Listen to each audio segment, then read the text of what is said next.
mbokk mi yaa ngi seetaan sa chaîne FDS TV ngir dara bañ la rëcc ci suñu programme yu am solo yi bul fàttee abonné te bu abonné ba noppi nga bës cloche de notification bi ngir lépp lu ñu dugal nga bokk ci ñi koy njëkk a jot.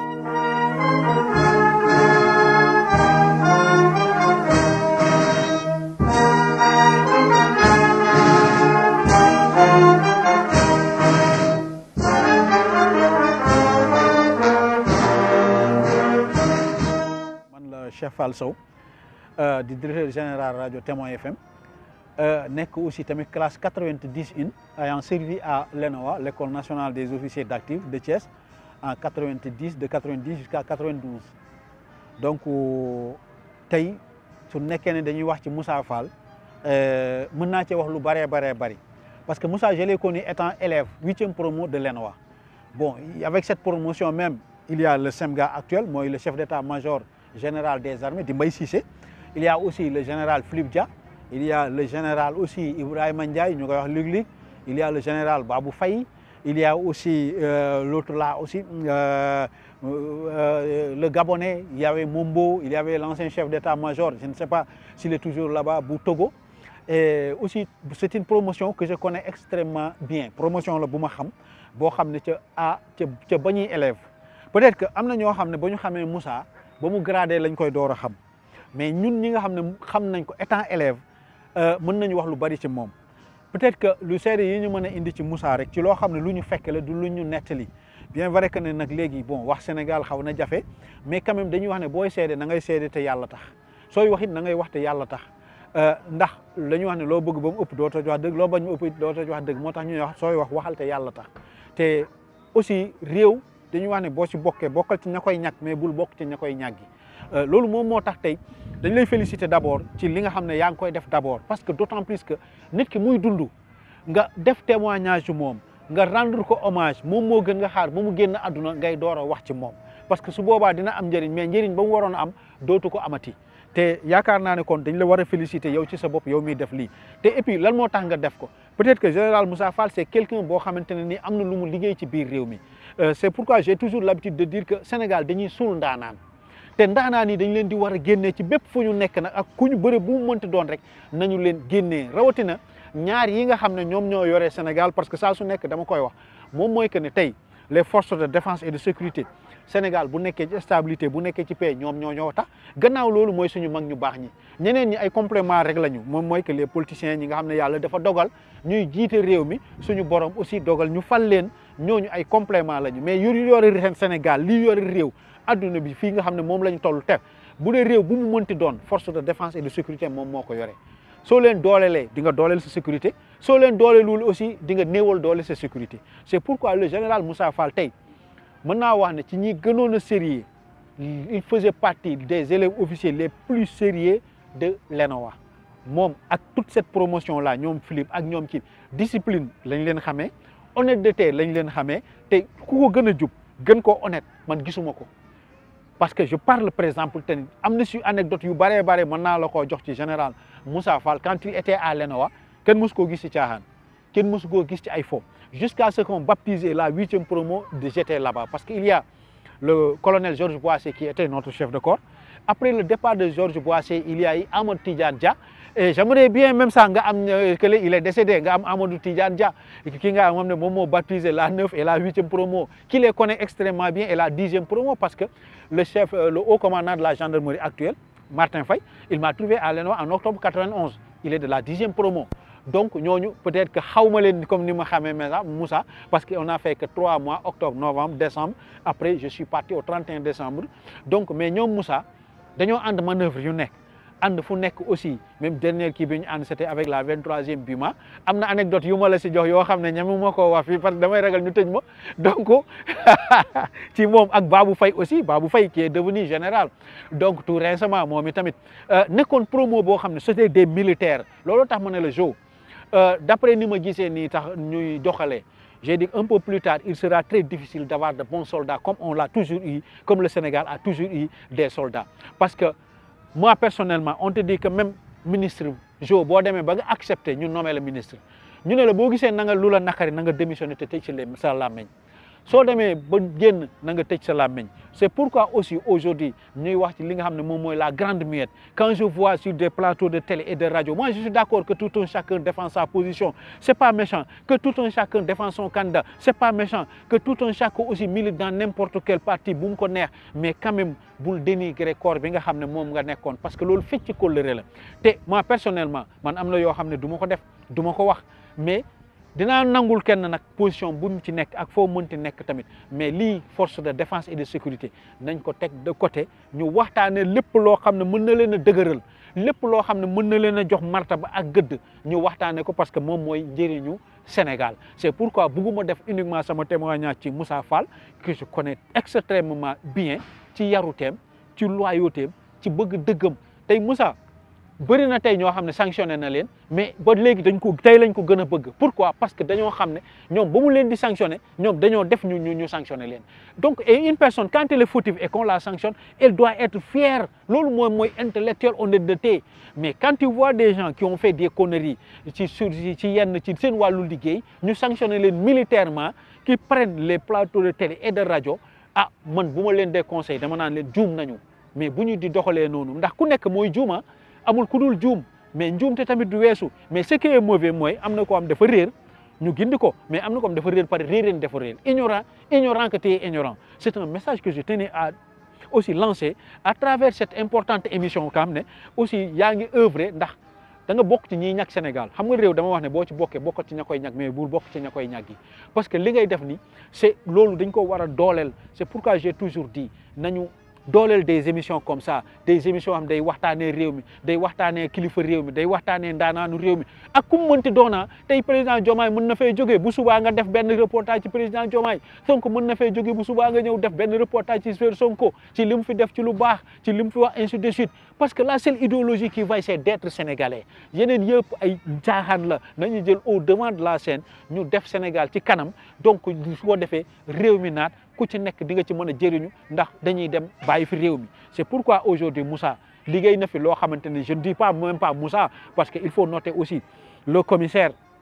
qui était le commissaire de police qu'on connaît en 2012, c'était Arona Faye, si je ne me trompe pas. Arona Sy en 2012. Toutes les conditions étaient réunies pour que la police fasse usage de barrel, si vous vous rappelez les événements de 2012. Mais qu'est-ce qu'il y a là moo tax ba tey loolu lépp ñu limiter les dégâts? C'est grâce au professionnalisme de nos forces de défense et de sécurité qui ont eu à maîtriser la situation, et que c'est pourquoi j'ai toujours dit, Jo, avec les peu de moyens que nous avons, il faut compter que nous avons des intellectuels, parce que l'armée est devenue une armée intellectuelle maintenant. Loolu moom moo tax même mën nga am ngànnaay bu néew, mais stratégie bi ngay demee ak xam-xam bi nga yore moom mooy tax ba n'importe quelle situation mën nga def face ak moom. Ñu demaat foofu ñu ñëwaat encore en les 2 ans 2022 2023 jusqu'à 2024. On a vu tout ce qui s'est passé aujourd'hui. Ci tey réew mi stable na ba tey ñi nga xam ne ñoom ñoo yàlla def ñu fal ñu ngi ñëw di gouverner ci aafiya, te fitna amul, dara amul, te pourtant parmi tout ñi nga xam ne ñoo nekkoon ci àdduna bi tey yëngu ci wàllu sécurité, tout le monde était d'accord que si c'était dans les autres pays, on aurait limité les dégâts. Donc on aurait compté des milliers de morts, et ce que personne ne souhaite, parce que d'autant plus que les consignes que vous recevez, Moussa Fall disait toujours, sooy dem sur le terrain, gars yi di dem sur le terrain, il leur disait toujours ne tuez pas, ne blessez pas, bu leen sa, gardez toujours votre sang-froid. Pourquoi? Parce que vous avez vos frères devant vous, vous avez des sœurs devant vous, c'est pas des ennemis qui sont devant vous. Donc quelle que soit la situation, gardez votre sang-froid, bu leen rey, bu leen blessé, def leen de telle sorte que na ngeen contenir situation bi ba nga xam ne dégâts yi dinañu ko mën a limiter. Et ce sont les consignes que tout un chacun chef donnait, et c'est ce que Moussa disait tout le temps. Et ma jox la beneen anecdote. Un jour, que ce que beaucoup de personnes ne savent pas, am na benn réunion bu mag bu amoon ci li nga xam ne moom mooy ca kaw laay wax foo laay yow. Donc Moussa quand il a pris la parole dafa wax ne man sama rôle c'est de défendre les opposants et de vous défendre aussi. Donc que ça soit Sonko, que ça soit Diomaye, je vais les protéger, parce que c'est ça ma mission moi. Pourtant beaucoup de gens ne le savent pas. Et parmi le régime qui était là, il y avait des autorités qui étaient fâchées contre lui. Ce que personne loo xam ne musu koo xam. Ils sont fâchés contre lui parce que dañoo foogoon ne moom de xanaa kon ci opposition bi lay del mu ne leen non man sama mission laay doxal. Mon rôle c'est de protéger les personnes et leurs biens. Donc je vais protéger tout le monde, que ça soit les opposants, parce que tey bu leen dala dale ci sama kaw lay këpp. kon sama warugar moom mooy protéger leen maintenant nag xel nag kenn mënu koo yar ndax xel nu ko neex lay xalaatee te nu ko neex aussi lay jëfee mais c'est dommage que souvent quand on pense positivement on trouve des solutions partout mais quand on pense négativement on trouve des problèmes partout c'est pourquoi nañu am xalaat ak xel mu rafet ndax xel mu rafet ak xalaat bu rafet non seulement que moom mooy tax suñu Sénégal gi naat mais xiiroo ŋaayoo noonoo wala am ay préjugés si nit baaxul c'est pourquoi man damay kontaan pour tey wax ci li nga xam ne moom mooy l'émission bi nga xamante ni Jo yaa ngi koy def wax ci kilifa yi ndax ce sont des kilifa yoo xamante ni des autorités que j'ai eu à côtoyer que ça soit tant d'autres même Abdourahmane Tiani il est formé à l'ENOA qui est de la 9e promo donc ñoom ñëpp c'était des soldats c'est pourquoi j'ai toujours dit pour terminer un peu plus tard si on ne fait pas attention et ça c'est un appel que je lance aux autorités si on ne fait pas attention un peu plus tard même ñi nga xam ne tey dañoo nekk dans la réserve parce que banque qui quitte l'armée jusqu'à 65 ans on te met dans la réserve c'est pourquoi même quand tu es colonel tu n'as pas le droit nga dugg ci politique tant que amoo 65 ans parce que maintenant nag boo amee 65 ans nag tu peux intégrer la politique donc ça ce sont les colonels je lance un appel je dis un peu plus tard il sera très difficile d'avoir de bons soldats pourquoi je le dis parce que quand je vois sur les plateaux de télé j'ai les larmes aux yeux su ma toogee ci plateau de télé ma gis koo xamante ne nii soldat la woon wala moo xamoon gendarme moo xam policier moo xam bu mu mënti doon tenue bi dafa diiñ tenue bi da nga koy sol pour jaamu si yàlla mais boo demee ba summi ko tenue bi dafa am lu mu la jox lu bëri ci teraanga mu am loo xam ne ay say kilifa def nañ ko ci teraanga kon suñu politique bi nga xam ne bien vrai que sans la politique rien ne marche mais quel genre de politique bu mu tax aussi nga saltel corps ba nga nekkoon bu mu tax aussi nga saltel aussi tamit que ça soit police que ça soit gendarmerie wala kilifa ya fa nekkoon rafetalal ndax qu'est-ce qu'on nous apprend souffrir dans le silence donc il faut souffrir dans le silence loolu mooy gor te loolu moom mooy nit ki maa ngi lay gërëm bu baax a baax di jégalu mën naa ci wax lu bëri mais puisque c'est un problème de temps aussi mais Moussa daal dañ koy jaajëfal di ko ñaanal yàlla aussi tamit ak promotion bi mu àndoon ak ñëpp tamit ndax Gor Mack Niang moo leen formé woon di ñaanal Gor Mack Niang ak Balla Keita ndax Gor Mack Niang est décédé fële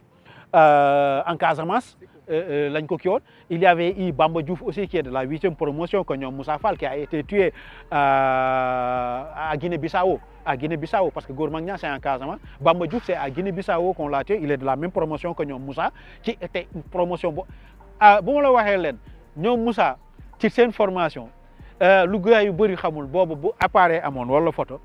da nga doon gis seen tànk yi dafa defoon ay góom di nàcc ba nga xam te ne ni yow boo leen gisee sax sa yaram day daw bu ñu doon dem des fois yenn manœuvre da ngay gis dañuy romb yenn maires sax ñuy jooy parce que les maires là les dames là avaient les larmes aux yeux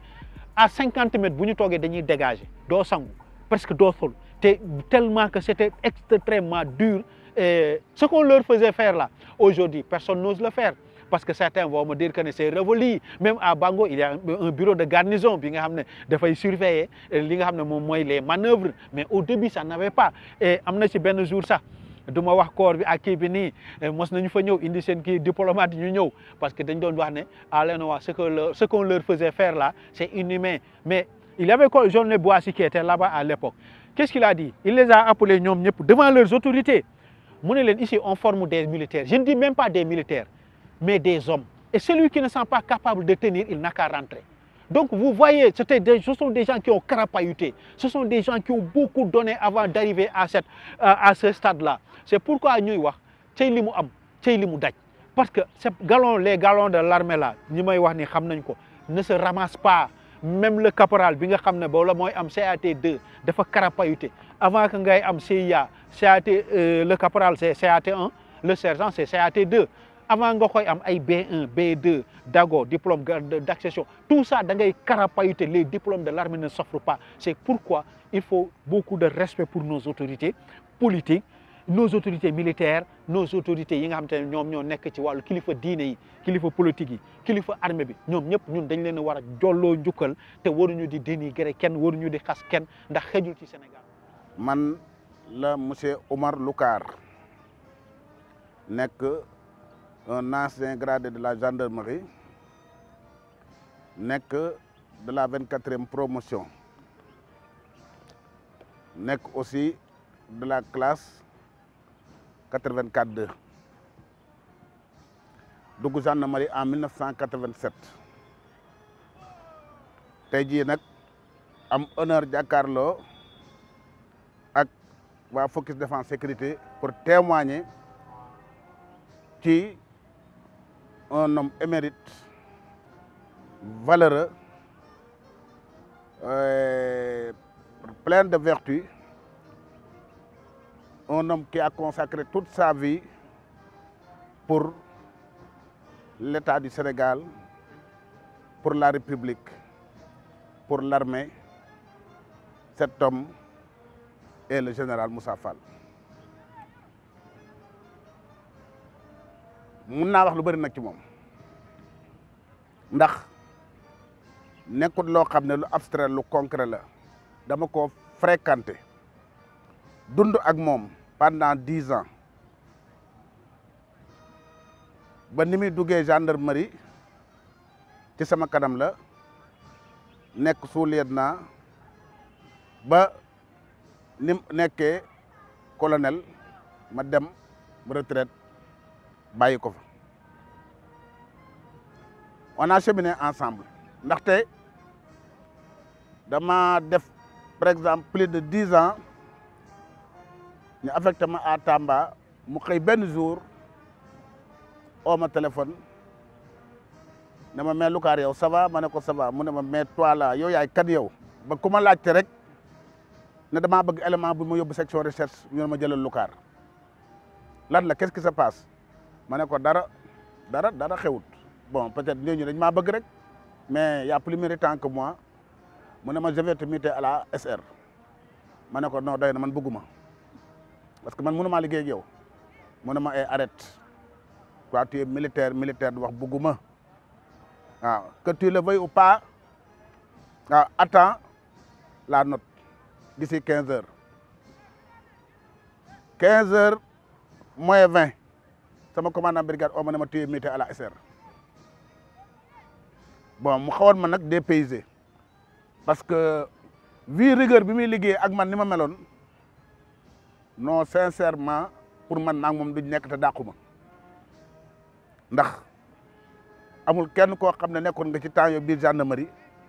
ñemee jàkkaarloo ak moom ndax ni muy doxalee mais nag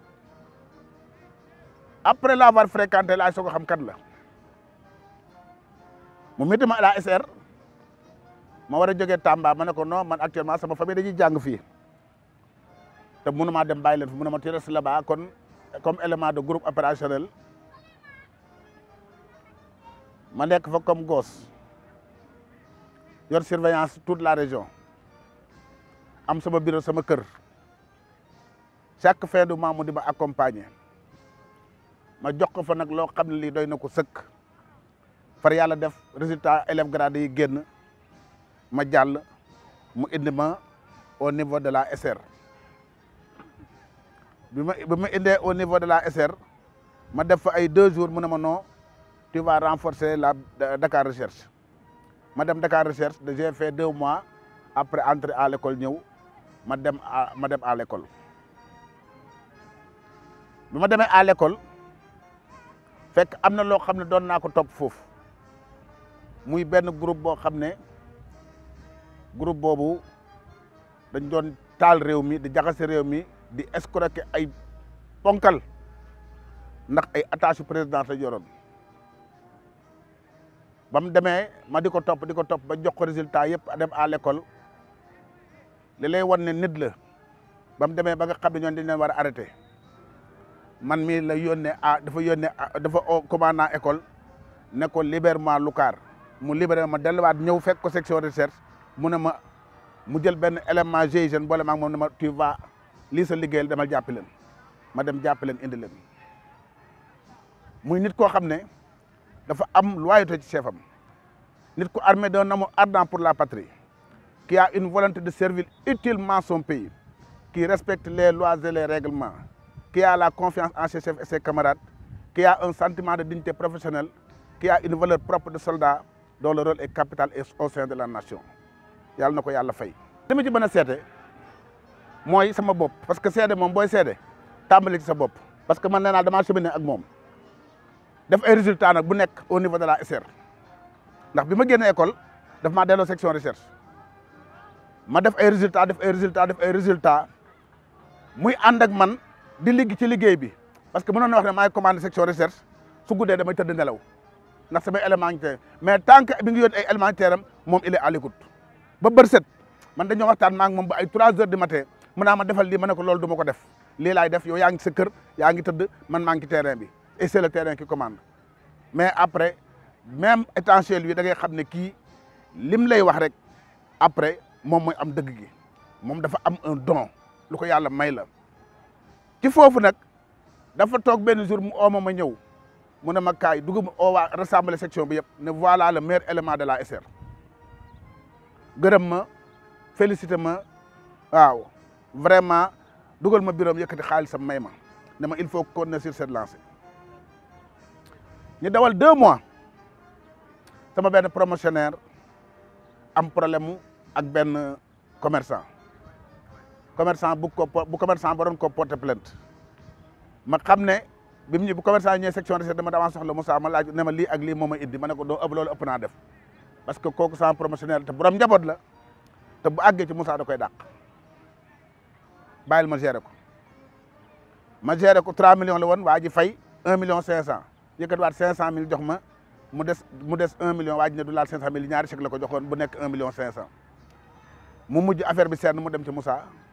mais man keroog jour boobu damaa foogoon daf may rey il a appelé le capitaine Sibo qui est actuellement colonel ne ko il faut lui faire un billet d'écoute de 30 jours waaw plus un rapport parce que lui il protège un escroc un gendarme escroc c'est un voyou waaw moi je ne protège pas un escroc comme lui il peut protéger un escroc il est égal à lui il faut lui mettre le maximum le même jour lañ ma dem yóbbu ma door ma arrêté de rigueur 30 jours ma génn foogoon ne loolu jeex na ñu continuer di liggéey matul 3 mois mission Haïti génn ñu dugal ma ca mu génne ma ci te mission boobu lu mu dee su ma fa demoon danaa fa am lu ëpp fukki million danaa fa am visa États-Unis 10 ans kon tey jii su ma demee bay seede ci moom wala may seede loo xam ne lii moo nekk ci moom te muy dëgg kon xam ne dëgg rek moo ma ñor mais man moomu ma jëndu ma juru ma waaye nag dama koo dund xam ne nii lay doxalee parce que gendarmerie kese moo ko ñor le règlement moo ko ñor képp koo xam ne waaw da nga wàcc bëgg a ternir l'image de marque de l'arme dana ko jëflante ak yow Moussa pour wan na la général Moussa dafa nekk nit ku dëggu au commandant gendarmerie dañoo am quota boo xam ne bu examen concours dikkee mën na ko dugal ba mu dikkee loolu la njëkk a dindi ne su ma ko dindee président du ma ko sant ministre des forces armées du ma ko sant pour preuve ba mu koy dindi jarbaata ma ngi def gendarmerie ba mu defee amul sëram da ko sa jarbaat def yaa yor gendarmerie sa jarbaat def amul mu ne ko parce qu'il n'a pas bien travaillé c'est ce qui ont bien travaillé am nañ ay Sénégal la ñoom ñëpp ñooy concourir moi je ne suis pas là pour épauler kenn du ko dugal gendarmerie moi je veux des méritants Moussa général Moussa Fall nekk na nit koo xam ne day defar doomu aadama man de sëriñ laa ko jàppe ndax ba may ñëw ci moom amoon naa ay gàkk-gàkk waaye bi ma dundee ak moom dafa raxas lépp ba mu set wecc ba tey ji dama ne nee naa man moo ma def nit su ma jubee moo ma jubal kon maa ngi koy sant dama ko ci gërëm waaw la nga xam ne nag moo nekk suñu diggante wala mu teg ma ko loo xam ne lii loolu du moom suñu borom la waaw parce que nit ki boo koy jubanti mu të des fois da ngay jël yat moi je peux l'accepter comme d'autres ne peuvent pas l'accepter ñu ko du accepter nag ñoom ñoo toog naan bëgguma koo gis ak wala dafa soxor ak dafa bon ak déedéet moom li ko ñor mooy gendarmerie moo ko ñor tey moo ko ñor suba moo ko ñor ginnaaw suba la république moo ko ñor tey moo ko ñor suba moo ko ñor ginnaaw suba et pour preuve képp koo xam ne bëgg nga Sénégal teg nga ci sa bët la personne de quiconque kooku intéressé wu ko li ko intéressé mooy la république pour preuve waa PDS biñ jëlee réew mi ñoom ñëpp ko mere woon ndax lan jubam seeni élément dañ doon toog wàcc yoon mu toog booba l'actuel ministre de la justice Ousmane Diagne moo nekk procureur ñu bokkoon PDS ñëpp doon def ay luubal kenn mënul leen dara seen dossier fuñ ko yóbbu waaw kenn du ko enquêté ba mu jeex du am suite Ousmane Diagne dafa récupérer yëpp jël lépp jox ko Moussa au niveau de la section recherche ñu yor ko mu yow mu séddale ñu ko il a tout résolu bàyyiwu ci kenn ba ki nga xam ne mën naa ko cee cité benn femme commerçante boo xam dafa liggéey ay at dajale 60 millions jënd ci terrain benn député maire bu nekk Pikine toog ne da koy jaay ay terrain mu versé fa xaalis bi yëpp waa ji ne foofu xaalis bi joxu ko terrain mu topp ko juróomi at di daw mënu ci dara ba neex la ci lu mat 5 millions ci ay commissariat ak ay brigade de gendarmerie bu nekk yóbbu na fa lu mat juróomi plainte neex la fa xaalis kenn mënul lu waa ji dara bam toog waxtaan ci ak benn nit mu ne ko ah yow de sa mbir bu réglé wul xaar daa àggul ci Moussa Fall waaye bu fa àggee dana saafara de ndaw si ne ko ah man daal bàyyi rek ma bàyyi ko yàlla mu ne ko déedéet demal ca Moussa Fall bàyyil dinaa ko oo nga dem fa mu au général bi mu ko ooyee temps boobu moo nekk commandant SR ndaw si ñëw foofu toog bureau waxtaan moom mu oo ma ne ma Lukaar déglul kii li mu wax ma toog déglu ba pare mu ne ma vous faites une convocation des réceptions tu vas là-bas à la mairie tu donnes ça au maire ne ko na ñëw wuy si ma defar convocation bi jël oto dem ba ci maire bi jox ko convocation mu téye ma ne ko suive-moi biñ dikkee ma di ko yëgal bureau am mu ne ma non jarul muy dugg monsieur ça va mu ne ko vous connaissez madame ni mu ne qu'est-ce que lan moo nekk seen diggante mu ne ko waa dama ko jaayoon ay terrain mais actuellement les papiers tardent mu ne ko pour 5 ans et tu ne peux pas lui remettre son argent en attendant que les papiers finissent mu ne ko toi tu es un escroc où est l'argent mu ne ko non dinaa ko mon commandant dinaa ko mu ne ko arrête Lukaar mettez-le dans la chambre de sûreté ma jël ko yóbbu ci chambre de sûreté bi mu ne ma il faut procéder à son audition et si les faits là sont avérés waaw il faut le déférer vous faites un PV pour lui ci loolu ma toog ma monte permanence ba ay takkusaan juróom benn non avant boobu ay 16 heures benn ministre moo njëkk a oote mon commandant ça va mu ne ko ça va mu ne ko ministre diw c'était à propos de notre kii là ami politicien là nous allons régler l'affaire quoi mais il nous faut un peu de temps là ñoo bëggoon quoi nga bàyyi ko quoi dans moins de inchallah d'ici la semaine prochaine mu ne ko monsieur le ministre avec tout le respect que je vous dois waaw si vous êtes un ministre comme je ne peux pas le recorder par téléphone il faut venir au bureau si ça vous intéresse daal di koy couper ma toog ba 18 heures juróom benn député ñëw nuyoo salaamaaleykum député diw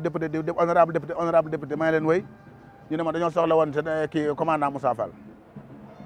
may leen moom wàcc na de ñu ne fan la dëkk may leen xaw ma ko ñu ne ma comment noo mën a am chef xamoo fu mu dëkk may leen non li ñu liggéey mooy travail bi ak bureau yi am na bureau fi ma am sama bureau bu ñu xëyee mu jox ma li ma war a liggéey si ma liggéey si moom mu liggéey si mu nekk sama chef lu ma jox ma exécuté ko su wàcc jotee ma wàcc loolu lañ seq maa moom xamul sama kër man xaw ma këram ñoom ñu dem toppatoo réglé ba xam këram dem fa buñ dikkee fëgg mu ubbi ñu tàmbali présenté wu honorable député diw ana mu ne way y a problème ñu ne ko non c'est à propos de notre ami là et camarade de parti là mu ne leen kan mu ne diw mi nga arrêté mu ne sortez de chez moi sortez que ça soit la dernière fois vous me trouvez chez moi je ne suis pas là pour protéger un escroc ñu dem bi ñu àggee ñu daal dem au le ministre de la justice bi ñu ooyee le ministre de la justice au procureur daal muy Ousmane Diagne mi actuel ministre de la justice ñoom ñu dem laqati 50 millions te affaire bi 60 millions la woon Ousmane Diagne oo ko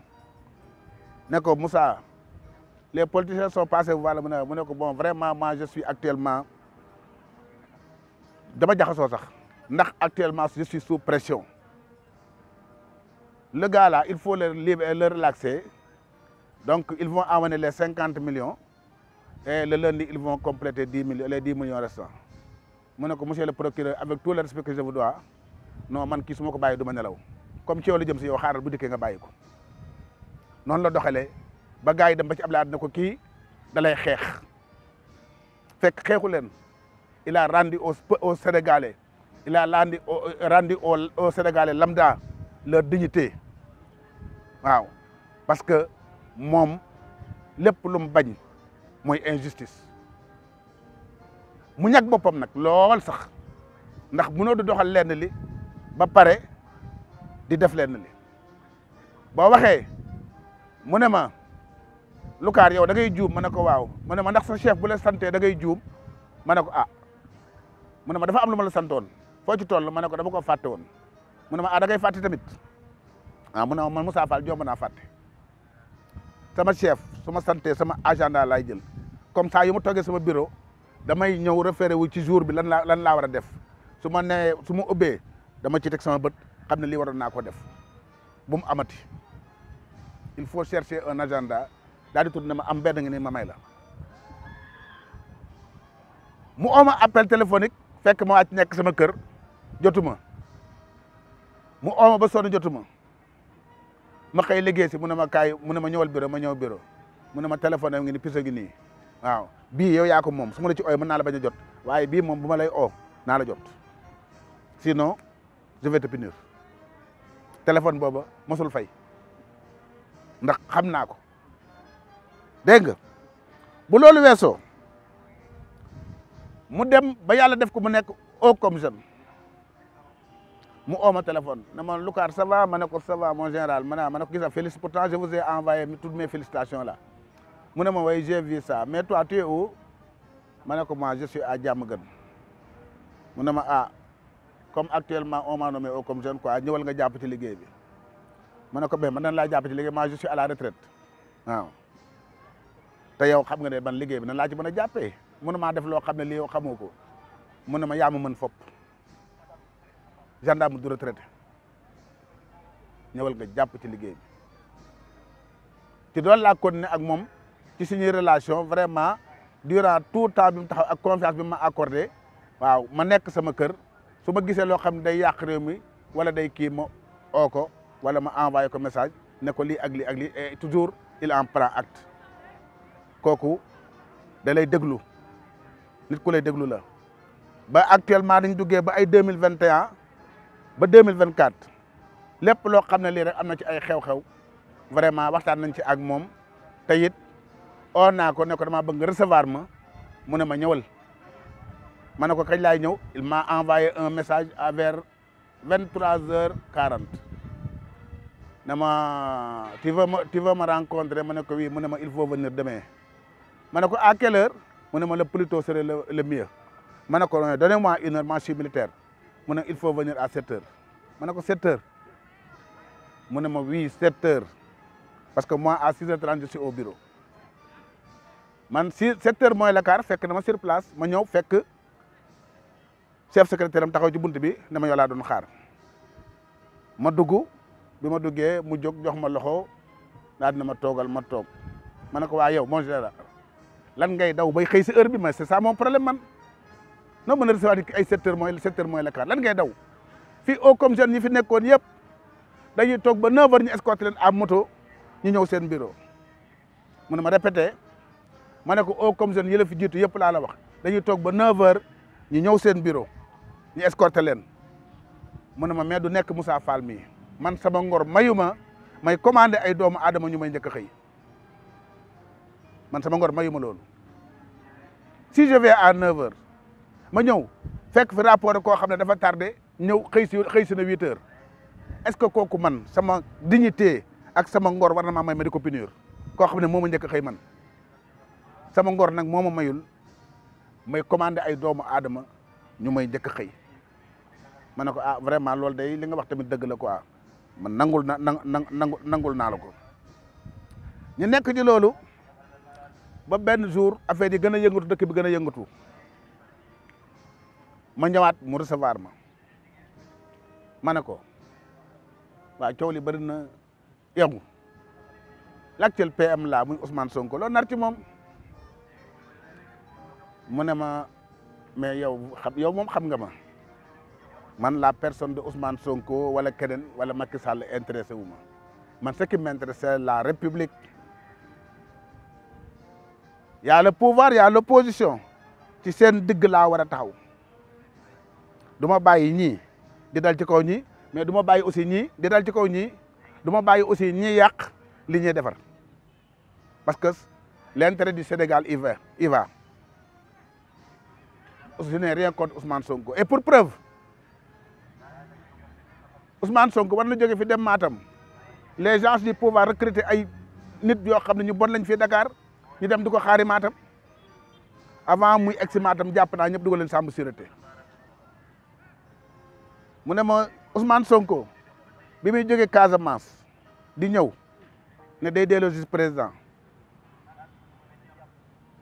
jàpp naa ko lu mat 6 heures de temps kenn xamul fu mu nekk du kenn koo xam ne bokk na ci bureau politique am ku xam fan la faree maa ko jël yóbbu ko ba këram ne ko Ousmane toogal fii kon man c'est la personne de Ousmane Sonko wala de Diomaye wala de Macky Sall yooyu man intéressé wu ma ce qui me liait avec le Sénégal moom laa doon accompli parce que je suis le haut commandant de la gendarmerie et directeur de la justice militaire waaw ñu dénk ma nag la sécurité du pays ma di ko protéger jusqu'au dernier soupir ci loolu laay wéy seule la République m'intéresse ma ne ko loolu de dëgg la te it loolu mooy taxawaayam parce que lim gën a bañ ci àdduna mooy politique politique da koy feebar moom boo ñëwee di ko wax ak politique sax moo lay écouter moi je suis militaire boo toogoon tey jii ba fin d'année nga ne ko félicitation mu ne la non man bii moomu ma ko man tam xarit laa moom kooku dafa am loo xam ne yàlla da koo def ci moom day dem ba nga dang naan kii dafa bëgg moom ni mel na ñëpp mel noonu or loolu mënta nekk am na nag ñu bëri ñoo xam ne day man da nga xam ne xam naa ko ci moom te yàlla rek moo tax may wax ak sama njaboot lañ koy waxal du dëgg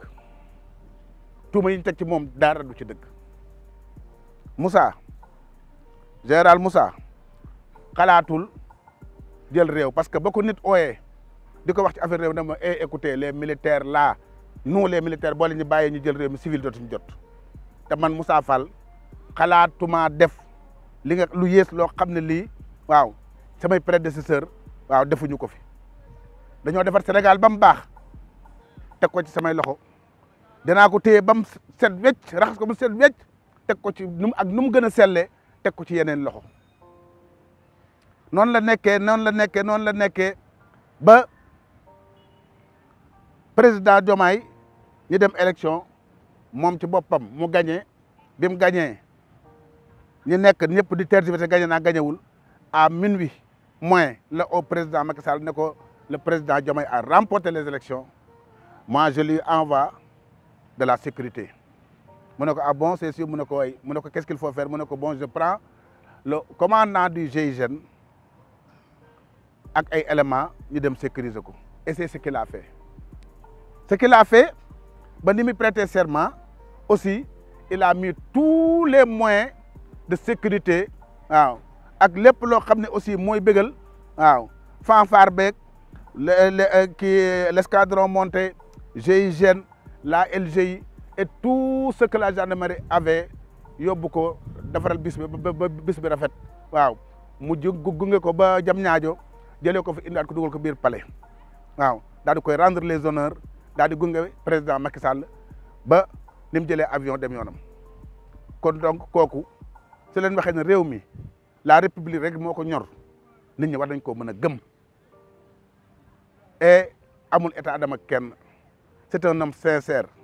un homme qui a du stoïcisme armé d'un amour ardent pour la patrie un homme qui a une dignité professionnelle ku gore nit ku baax nit koo xam ne kii nitu valeur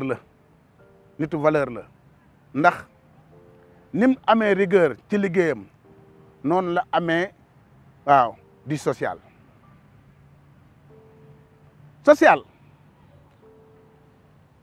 li ma ci mën a wax dinaa ci jël ñett benn bi man maa ko dund parce que sama benn ancien la jabaram liggéey bay wàcc di dugg biir këram benn muus traversé ko mu daanu pooj bi damm mu jël jabar ji yóbbu ko hors de Malte jël jabar ji yóbbu ko hôpital bu Fann hors de Malte yóbbu ko hors de Malte bi mu àggee hors de Malte bi ñu ko xoolee ne ko il faut nga jënd prothèse 900 000 ba pare les soins feront plus d'1 million mais l'ancien là bi mu xoolee xam ne lii kat bi mu xoolee xam ne lii amul lu mu ko fayee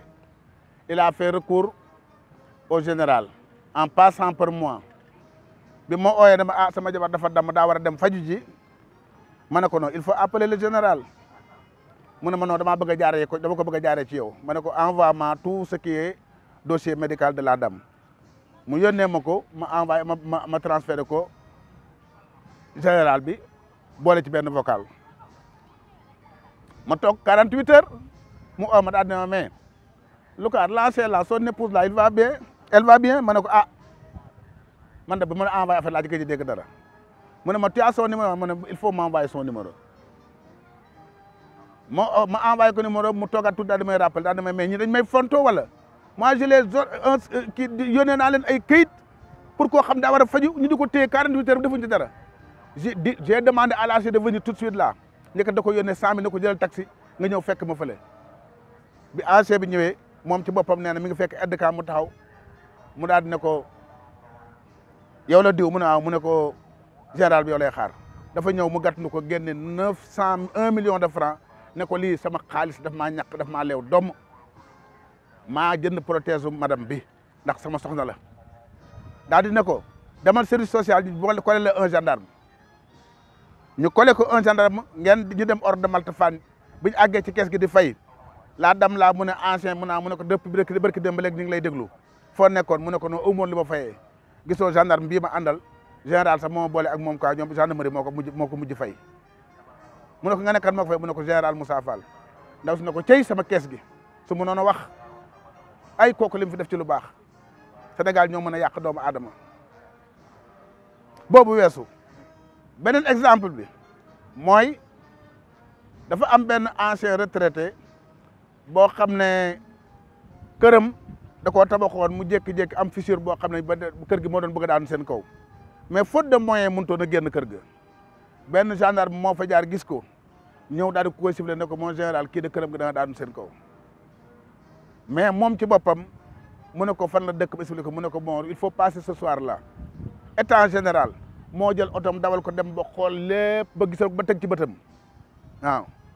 daal di dem ñibbi convoqué l'ancien là mu ñëw mu génne 7 mois de salaire loyer ne ko utal kër soo utee kër nga wax ma ñaata la ñuy fay mu wut kër mu génne juróom-ñaari weer jox ko toj kër ga tabaxaat ko dugal fa njabootam kon yaakaar naa nit ku bon du def loolu général Moussa Fall daal boo bëggee dégg-dëgg nit koo xam ne yàlla may na ko la nit koo xam ne dafa am réserve nit koo xam ne dafa am géopolitique nit koo xam ne dafa am don du renseignement nekk na nit koo xam ne it dafa jóg jàng jaral ko lu nekk nguuru Sénégal appuyé ko ci muy liggéey di jàng di liggéey di jàng di liggéey di jàng ba cumuler l'ensemble des diplômes yoo xam ne tey jii diplôme yooyu moo yoram réew ndax boo jëlee ay diplôme am nga jël ko mu def dem na defi formation boo xam ne diplôme en sécurité des installations importantes vitales ma ngi ko defee Mexique Nouveau-Mexique États-Unis certificat of government institute ma ngi ko defee États-Unis diplôme école de guerre défense université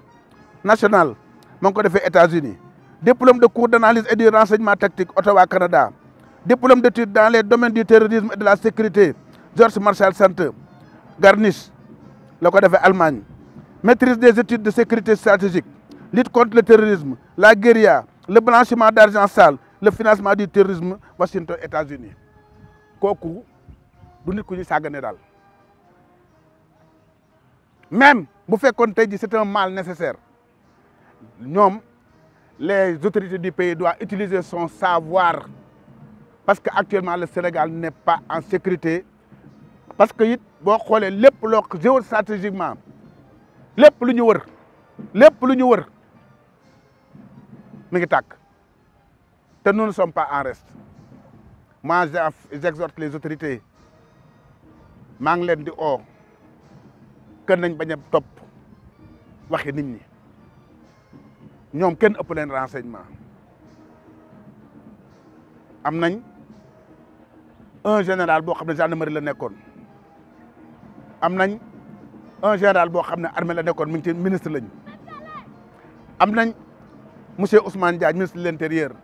nga xam ne il a cheminé pendant 4 ans 5 ans ak Moussa Fall, waaw ministre de la justice. Ñooñu kenn gën leen xam Moussa Fall, buñ leen oowoon laaj leen ba xam ndax kii dina bon ñu leen dee da bon. te man sax gendarmerie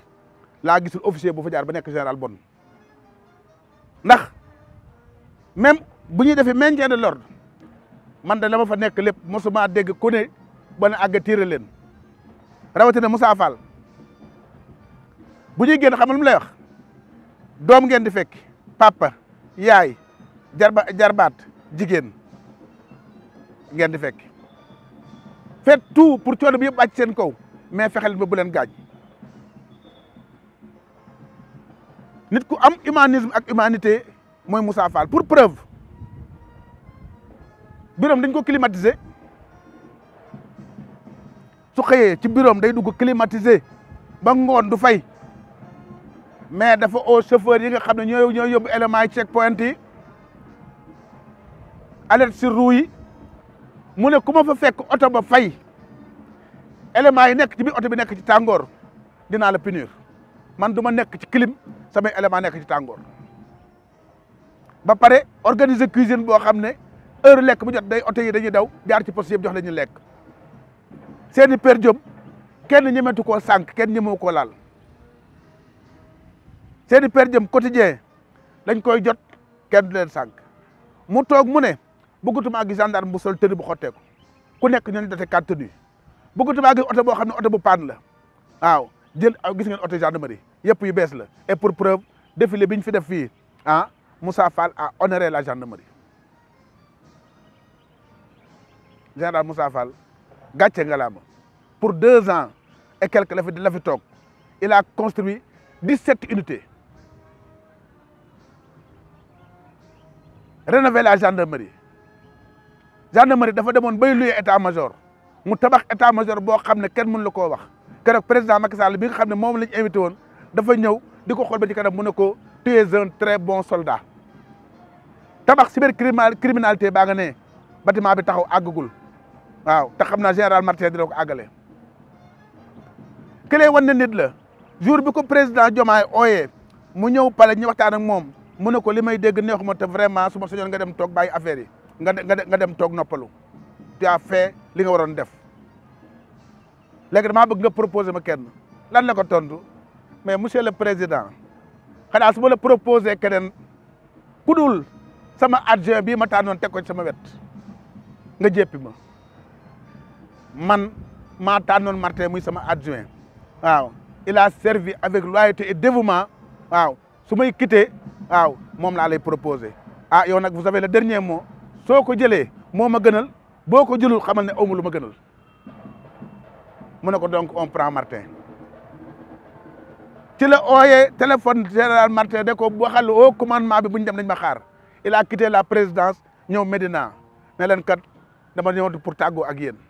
parce que xalaatuma xatal Martin, je suis son chef. Waaw président m'a remercié, vous reconnaissez en lui votre chef. Man nag bis ni ki tey dinaa ko jox ay distance, moo tax boo xoolee sax jour passation de consigne ba il n'était pas présent. Kooku nit la te pourtant ils ont de très bonnes relations. gendarmerie ñëpp benn lañ général Martin kenn gënu ko général Tine kenn gënu ko généraux yi fa génn yëpp kenn gënu leen officier gendarmerie yi yëpp a baax foo dem nag da nga fa fekk nit di liggéey di juum di am ay problème waaw am na ñu koy joxeñ di ko taqal naan Moussa Fall moo ma dàq ndax Ousmane Sonko Moussa Fall moo ma dàq mbala damaa ndax lii waaw damaa bëgg diw yooyu yëpp dara du ci dëgg tous amu ci Moussa Fall yërmande may na ko goo xam ne balaa moo dàq di day xool njabootam ñim fi dàq gendarme boo xam ne élève gendarme nga génn école ñu fay sa rappel nga dem jouer ko pari foot Sénégal Algérie bi fi amoon amical mu fay Sénégal Algérie gañ mu ñàkk xaalisam au lieu mu dem ñibbi mu jël armam dem ci ginnaaw stade ba jam ñaajo di wër di kar ay nit di leen agressé ñu jàpp ko mu ne sama yoon nekku ci un gendarme agresseur il n'a pas sa place à la gendarmerie on l'a amené en prison keneen ki mi ngi prison dégg naa ñu koy waxal muy le gendarme Seck dama koy tudd brigade Joal la nekkoon brigade Joal brigade bi def ay patrouille jàpp ay saako yamba ñu jël ci sele yóbbu tribunal moom mu dem def bris de sele ubbi magasin ba toj saako yi di ko jox ASP mu koy jaayi mbuur policier mbuur yi jàpp ASP bi mu ne moom moo ko doon jaay la policier yi na ko ñëwal balaa Moussa Fall di ko yëg mu ñëw policier yi jàpp ko biñ njëkkee biñ envoyé message gendarme ma def ni man sama yoon nekku ci un gendarme qui vend du chanvre indien man du ma ko protéger il n'a qu'à aller en prison 3 éléments yi GIGN ñoom lu ñu doon def ay kuy ñuy defar ay faux billets lañ doon ànd di leen protéger à Mbour policiers yi jàpp leen mu ne loolu sama yoon nekku ci kuy def gendarme buy dugg ci ay faux billets man du ma ci intervenir du ma ci wax ils n'ont qu'à aller en prison la justice def liggéeyam beneen booy bi lan la def takk ay golo capitaine dem di intervenir ci EMO le jour là Ousmane Sonko àndee Barthélémy Dias dem tribunal mu ne day dem pour génn ji leen foofu jël ay galon nekk gendarme auxiliaire takk ay galon capitaine ñu jàpp ko mu ne sama yoon nekku ci beneen gendarme bi Koli ñi ngi wax naan moom Ousmane Sonko la bëggoon dafa statut Ousmane Sonko c'est pas vrai dafa bàyyi ba veyu tabaski comme nii mu sàcc géttu xar dem di ko jaay ñu jàpp ko biñ ko waxee bu ne man du ma ci intervenir waaw léegi ñooñu nan li ñooñu ah ba ci commandant Dramé bii nga xam ne il a escroqué des personnes ne dama leen yóbbu Canada escroqué ay policiers ne deen hôtel ci këru gendarmerie yi ñu ver seen xaalis 63 millions waaw mu ne ko fuuf Moussa a tout fait pour l'aider dem na ba oo jabaram CV laaj ko CVM pour utal ko liggéey ndax cofeel gi mu amoon ci moom waaw lu mu ci mujjee dem Casamance di ko menacé xam naa sa jabar xam naa say doom li Salif Sadio def bañ respecté man maa ko dàq da ngay xam ne mën ngeen amal affaire général Moussa a appelé son avocat mu ne ko kii c'est des menaces kenn du ko bàyyi noonu il a déposé plainte on l'a arrêté Babacar Touré il a fait des investigations là-dessus waaw ba mu àggee xam na ne liñ ay mbokkam doon wax yëpp dara amu ci Moussa nitu Sénégal la nitu jàmm la nit koo xam ne Sénégal moo ko ñor waaw nit koo xam ne gendarmerie moo ko ñor nit koo xam ne dafa am éthique nit koo xam ne fàttuwul ay mbokkam boo demee ba biir Ngaay brigade ba mu tabax ba Ngaay mooy référence ci brigade yi am Sénégal hôpital ba da ko élargir climatiser ko juuma ba moo ko tabax miire armeel yi ba pare waaw di leen suivre di jël ay moyens di fa def kon kooku vraiment jaar na jaar boo xam ne sargal ko dong moo fi des sargal nag xëy na moo du doy waaye ku ko sargal am na ñu ko sargal ku ko sargalul am na ñu ko sargal ndaxte médaille yi nga xam ne militaire war na ko am yëpp am na ko ba am médaille boo xam ne république française moo ko jox kon di ko ñaanal yàlla defal ko jàmm defal ko salaam defal ko njabootam may ko wër may ko gudd fan waaw may waxaat encore les autorités du pays nañ jëloo seen xel xam ne buñ ko jariñoowul ñooy perte ndax le Sénégal a besoin de lui te it ma di leen wax ne du moom dong de tey jii moo aaye waaye képp koo xam ne généraux nga fii man day su ma amoon li xam ne moom laay digal président waaw dañ war nañu ubbi une grande académie de restitution du savoir militaire jël ay xale di leen fi dugal ñuy jàng ñi am ay professeurs ay généraux ak ay officiers parce que Sénégal loolu la am loolu la mën loolu la xam xale yi dañ leen war a restituer savoir bi quoi nañ ci profiter balaa les anciens laa di dem ñun ñëpp ñu bokk di perte parce que actuellement l'orgueil national reste escalté te actuellement mel na ni daal valeurs yi ñu amoon ñoo ngi koy ñàkk. Je vous remercie di sargal vraiment di ko wax mon général dundal guddal fan yàlla na yàlla defal jàmm defal ko sa njaboot waaw perte loo de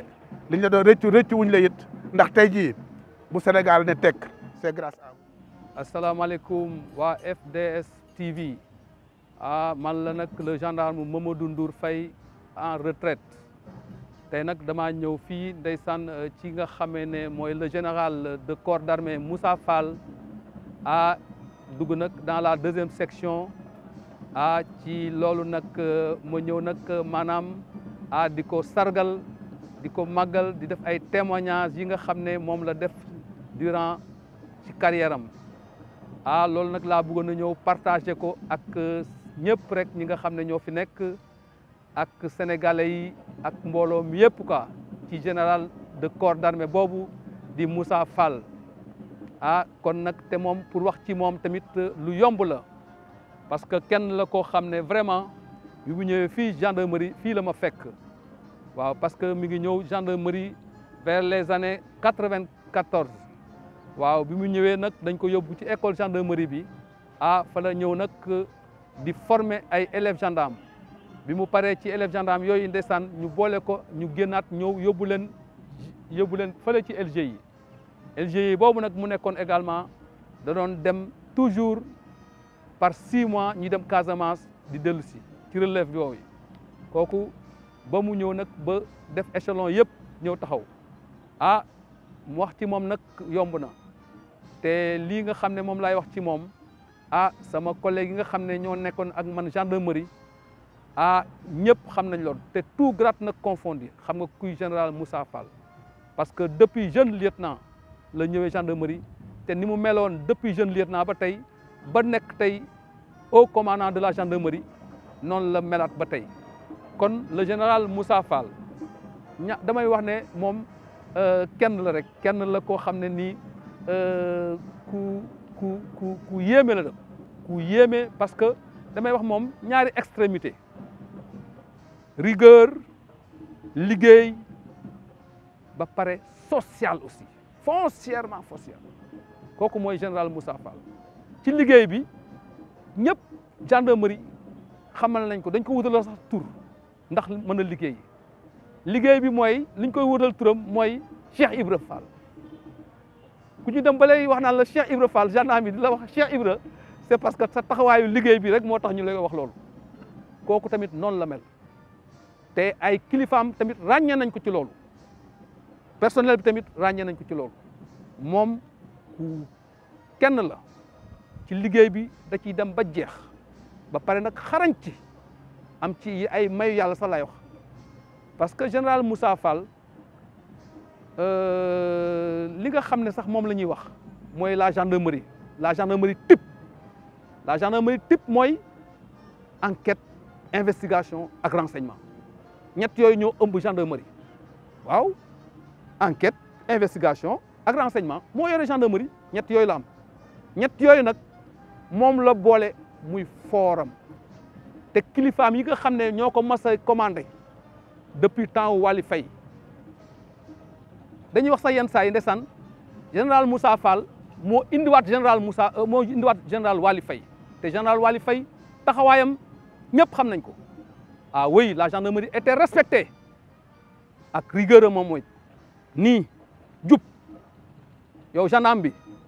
doo jadd ak keneen tamit autorité boo munti nekk doo jadd pour dal ci kaw gendarmerie général Moussa Fall nag moo ñëwaat bien que effectivement au commandant de la gendarmerie fi jaar yëpp ay jàmbaar lañu ñoom ñëpp nag vraiment day ay jàmbaar lañu ñi fi jaar ñëpp wante nag Moussa dafa amal beneen particularité boo xam ne moo ko moomal boppam waaw parce que moom très tôt étant très jeune lieutenant ñu yóbbu ko LGI doon dem Casamance di def ay 6 mois ba mu demee Casamance yemul rek ci affaire LGI maintien de l'ordre mais doon dem di approché ndeysaan dem si yàlla si commandant Papa Socé yàlla na ko yàlla yërëm moo fa nekkoon commandant compagnie kooku nag Papa Socé boobu kooku enquêteur la boo xam ne kenn natable wu c'est un rampant boo xam ne il a fait toutes les brigades du Sénégal avant muy admis de Melun bi mu ñëweetee également procédure moo ci mën général Moussa Fall ci kooku la doon dem ci 6 mois yi muy def ci kii bi di ko côtoyer kooku di ko jàngal aussi di ko won en tant que officier lii ak lii enquête nii ak nii fa la commencé def enquête am kon donc loolu moo tax te kam ko nekkaloon kooku boobu temps le général Martin Faye bi moo nekkoon adjoint kooku sous-lieutenant te Pape Socé tamit général Moussa Fall bi ba mu demee Pape Socé moo ñëw en 1997 remplacé ko commande compagnie ci Ziguinchor xam nga un jeune capitaine yow rek nga takk rek ñu ni la encore zone sud lañ la yóbbu duñ fa yóbbu kenn n'importe qui mais boobu temps tamit kilifa yi nga xam ne ñoo fi nekkoon dañoo ràññee kii engagement ak liggéeyam un gars téméraire opiniâtre nga xam ne liggéey rek lañ ko ràññee ñu yóbbu ko commande compagnie mu jógee foofu commande compagnie ñëw ba compagnie Thiès man fa la ma fekk maa ngoon compagnie Thiès maa ngi nekkoon plus précisément à la brigade de Khombol général moom mi capitaine mu ñëw compagnie Thiès pour vous dire que ne moom dafa mas a fonk sécurité compagnie Thiès boobu actuellement nii nekk ci wetu lycée Malick Sy ay grillage ñoo fa nekkoon nit ñi dañuy dugg fii dem HLM génn fii dugg génn caabante mais ba mu nee cëpp moom dana fii y a pas de sécurité kon donc moom affaire sécurité yàgg na ko dawal loolu te li may wax ni ay vers les années 2000 2001 la 2001 2002 mu ne kii dañ koy clôturer ci la ñu clôturer mur boobu nga xam ne mooy compagnie Thiès moo ko def kon ku yàgg am vision la fa la jógee def fa liggéey bu rafet ah général bi fi nekkoon Pathé Seck ne kii tamit ku ràññee la te Pathé Seck ñëpp xam nañ ko aussi ci enquête ak investigation parce que moom aussi il a débuté ses débuts ca Conk étant lieutenant mu jël xale bi yóbbu ko compagnie Dakar mooy Conk boobu mu def fa ay preuve am xam ne ku ñu indi Conk rek nga xam ne yow beneen affaire nga mu def fa tamit liggéey bu rafet à Dakar Conk boobu fa la jógee ñu créé woon la brigade de recherche benn colonel moo ko njëkk a ubbi muy Matar Sow demal Pathé Seck également ci boppam ñu ne kii jàmbaar la ci lañ ko jël yóbbu ko section de recherche bi mu ñëwee cëpp section de recherche moo ko réorganiser ko jël élément recherche parce que gendarme yëpp mën nañ nekk gendarme bi mais recherche dafa am ay éléments yoo xam ne ñoo fa mën a nekk ci lay réorganiser recherche ñëw taxaw ak équipe am tout de suite na am benn crime am wala leneen tout de suite ak équipe am ñu dem jàpp la man dama wax sax naan kii xanaa Moussa dafa am téere amul benn téere il a fait toutes ses formations ay terrorisme def na fu nekk États-Unis Canada Allemagne ba Ghana xool Ottawa fépp la dem ci yan ci affaire terrorisme affaire sécurité yooyu la jàng kon kooku ku ñu war a bàyyi xel la ku war a bàyyi xel la moom commencé wul nekk ni étant gradé commandant la commencé def affaire sécurité ak enquête te nag fi muy toog nii la xew Kédougou actuellement ni xam na ko loolu mooy forum Moussa gars yi dañ ko wax naan le tout puissant Mazembe fi mu toog lay xam la xew Kédougou xam la nekk Saint-Louis la xam parce que loolu moom mayu yàlla loolu mooy domaine am loolu moo koy indil tous ces résultats là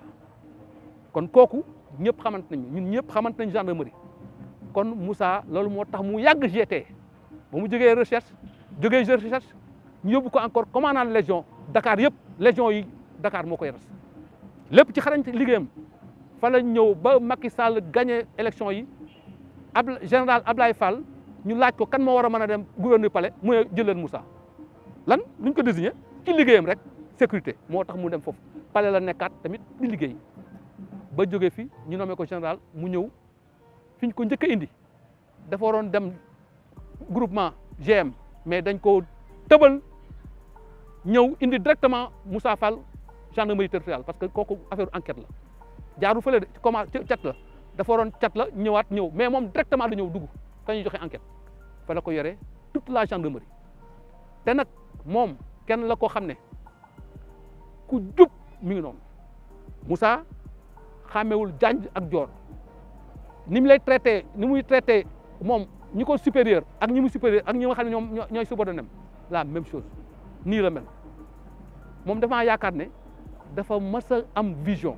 ci ay jaar-jaaram moo tax fépp mu jaar tamit nii liggéeykat yi ay xaritam nga nekk booy tricher doo nekk xaritu Moussa Fall moom loolu mooy kiyam te li mu lay bëgg wax du ko wax sa ginnaaw sa kanam lay wax li muy wax même ci commandement bi laa wax commandement bi les grands subordonnés bu ñuy réunion moom yenn saa yi sax dañ koy artu naan ko non Moussa c'est pas l'ordre du jour moom injustice la bañ te gendarmerie ñëpp xam nañ loolu ku ci mës a am problème ñu tooñ la da ngay dem même boo ko xamul Moussa Fall da ngay dem seeti ko ne ko affaire yi nii la demee nii la day jël dossier bi dem yéeg ba ci général bi ne ko nii la demee kii dañ ko tooñ voilà la vérité loolu la te encore li ma gën a neex ci moom social ndeysaan kii moom kenn la xam nga nit ñi mën nañoo gis tabax yi mu tabax ak lépp dans la gendarmerie tamit bi mu njëkkee ñëw jël commandement bi le 1er juillet 2021 dafa ñëw cérémonie bi maa ngi foon installation bi muy wax je vais créer ay escadron dinaa créer ay nangam-nangam di créer dinaa améliorer seen condition de vie dinaa améliorer seen condition de travail dinaa def li ma ne Moussa mii moom li muy diggee moom bëri na di mais billahi wallahi taala avant 1 an réalisé na ko parce que gendarme yi kenn amuñu ñoom syndicaliste duñu kaas mais wax na kaasal na leen ba nga xam ne yokk nañu salaire yëpp noonu la ñu yokkee salaire armée yokku police yokku militaire yi ndax kan Moussa parce que moom day wax ne ki di mission di moyen moom loolu la mas a doxee kon donc ñii gis nañ seen bopp parewu ci loolu mais xool li mu réalisé ci Sénégal yëpp nag xool léegi brigade yi bu oto yàgg ba oto yi day panne wala batterie day manqué da ngay pousse yenn saa yi dem wala amuñu carburant wala def mais Moussa rayante na ba jox dotation tout le monde oto yi bees tenue yu bees équipement yëpp am na ko li muy réalisé ci gendarmerie ñëw encore xoolal biir caserne yi bu yàgg ba les bâtiments là sont vétustes Moussa xool loolu famille yi ni ñoon dëkkee foofu rafetul mais dafa ñëw tabax fépp defal ay logement parce que bu yàgg ba pour rassembler le personnel encore day am difficulté alerte day am xoolal bu ñu yuuxu alerte ñii nga dëkk Guédiawaye ñii nga dëkk Kër Massar avant ñuy rejoindre fii fekk ne événement yi yàqu na xoolal loolu lépp mu créé ko tabaxal gars yi ci biir caserne yi ay logement yoo xam ne macha allah def na ko front de terre def na ko caserne Samba Diéry Diallo def na ko LGI